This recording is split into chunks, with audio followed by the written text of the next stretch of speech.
ব্যক্তিত্ববান মানুষ, ব্যক্তিত্ববান যুবক কোনোদিন কি শ্বশুর বাড়ির এই মুহরমের খাবারের দিকে চোখ পাকাই থাকে? না। তাকাই থাকে? না। কখনো ব্যক্তিত্ববান পুরুষ কি কখনো যৌতুকের লোভ করতে পারে? না। ব্যক্তিত্ববান পুরুষ কখনো স্ত্রীকে এই যৌতুকের জন্য কখনো নির্যাতন নিপীড়ন করতে পারে? ব্যক্তিত্ববান পুরুষ কখনো কোনোদিন স্ত্রীকে কথা বলতে পারে তুমি তোমার বাবার বাড়ি থেকে যে কোনো উপায়ে আমাকে 20,000 টাকা আনি দেবা, 30,000 টাকা আনি দেবা, 1 লাখ টাকা আনি দেবা, 2 লাখ টাকা আনি দেবা? বলেন এ ধরনের কোনো পুরুষ বলতে পারে? না। যারা করে তারা আসলে নামে পুরুষ, প্রকৃতপক্ষে তারা কাপুরুষ। বলেন ঠিক নেবে ঠিক? কাজেই আজ আমাদের সমাজে এরকম কাপুরুষের সংখ্যা দিন দিন বেড়েই চলছে। এরকম কাপুরুষতা কখনো করা যাবে না, কখনো করবেন না, এবং করা কখনো উচিত না। আপনি পুরুষ, আপনি চিন্তা করবেন আমি পুরুষ, আল্লাহ তুমি আমাকে তৌফিক দাও আমি যেন 10 জনকে দিতে পারি, আমার থেকে যেন অন্য কারো দিকে হাত পাততে না হয়।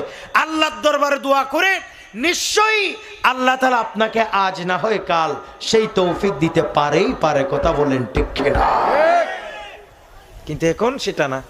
কোন সময় শ্বশুর বাড়ি থেকে খাবার আসবে মুর হাবা হানানো দে ইয়ানলো বহুত গড় ভাঙ্গি গিয়ে আছে না নাই? মুর হানানো দে এ রবিউলাওয়ালা গিয়ে দে এ পর্যন্ত বহুত ফুয়ার মাই ফুয়ার বউর হস্টতে আছে না নেই? তোর বউর তো গত মুর হানা দিই না দিন তো মনত থাকতো না কোরবান্না গরু নদে দিন তো বা আছে। আস্তাগফিরুল্লাহ, জোরে বলেন না নাউজুবিল্লাহ। খবরদার, এগুলি কখনো পুরুষের লক্ষণ নয়। বড় আপনি যদি পুরুষ হলে আপনার মা যদি এরকম করে বউকে জ্বালায় আপনার স্ত্রীকে, মাকে বুঝাবেন। আর বেশি না বুঝলে নিজে বাজার করে আনি আনি মাকে দিবেন। আম্মা ধরো এগুলি তোমার ফুতের বউ থেকে পাঠাইছি, বউয়ের বাপের বাড়ির থেকে পাঠাইছি।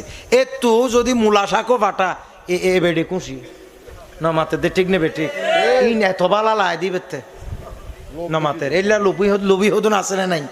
একটা ডর করে নাউজুবিল্লাহ হন ইন বালা লাই বুঝিবে। আস্তাগফিরুল্লাহ আল-আযীম। ফররগিম বেশি বালা লাই। আস্তাগফিরুল্লাহ। আল্লাহ তাআলা আমাদেরকে হেফাজত করুক, জোরে বলেন আমিন। তাই আমি আমার প্রধানশীল মা বোনদেরকেও বলবো আপনাদের একটু উদার হওয়া উচিত। আপনার ছেলেকে আপনার পুত্রবধূকে নিজের মেয়ের মতো মনে করেন, দরকার আছে না নেই? আর পুত্রবধূদেরকেও বলবো আপনি আপনার শাশুড়িকে শাশুড়ি মনে করলে সংসারে কখনো সুখ আসবে না, বরঞ্চ এটাই মনে করে এটা আমার শাশুড়ি না, এটাই আমার মা। কথা বলেন না ঠিক নেবে ঠিক? আসলে তো মা, কাজেই মায়ের মতো চোখে দেখেন। তা আপনি যদি বলেন যে আমার শাশুড়ি আমার সাথে ঝগড়া করে, আরে ভাই আপনি যখন বাড়িতে ছিলেন বিয়ের আগ পর্যন্ত আপনার মার সাথে ছিলেন, আপনার মার সাথে তো আপনার ঝগড়াঝাটি হয়েছে, পরে আপনারা আবার ঠিক হয়ে গেছেন। তো ঠিক সেভাবে শাশুড়ির সাথেও এরকম অমিল হলে, অবুঝ হলে, বোঝাপড়া না হলে, মাঝে মধ্যে ঝগড়াঝাটি হলে আবার সরি টরি বলে আপনি ঠিক হয়ে যাবেন। বলে না ঠিক নেবে ঠিক? আপনি শাশুড়ি বল হুজুর সৌরি আমি কেন বলবো না, আপনি সৌরি বলবেন, যেহেতু আপনি বউ, আপনি মেয়ে, আপনি বয়সে ছোট, সবকিছুতে আপনি ছোট, যেই ছোট তার জায়গা সবখানে হয়ে যায়। বলে না ঠিক নেবে ঠিক? আর বড়র জায়গা যেখানে সেখানে হয় না। মেয়েরা যত ভুল করুক, মহিলারা যত ভুল করুক, সহজে তো জিন্দিগিতে সৌরি বলবে না, এটা ওদের ডায়েরিতে নেই। এই জন্য ব্যক্তিত্ববান স্বামীরা নিজে সৌরি সৌরি হাতে বলে কি তার মাপ করে তো কেন হাতে সালহাড়ি করার ঢুকন পরে না মাতে ঠিক নেবে ঠিক? বাস্তব। এই নরম কোমল না হওয়ার কারণেই তো আমাদের পারিবারিক অশান্তিগুলো হয়। বলেন ঠিক নেবে ঠিক? আল্লাহ আমাদেরকে বোঝার তৌফিক দান করুক।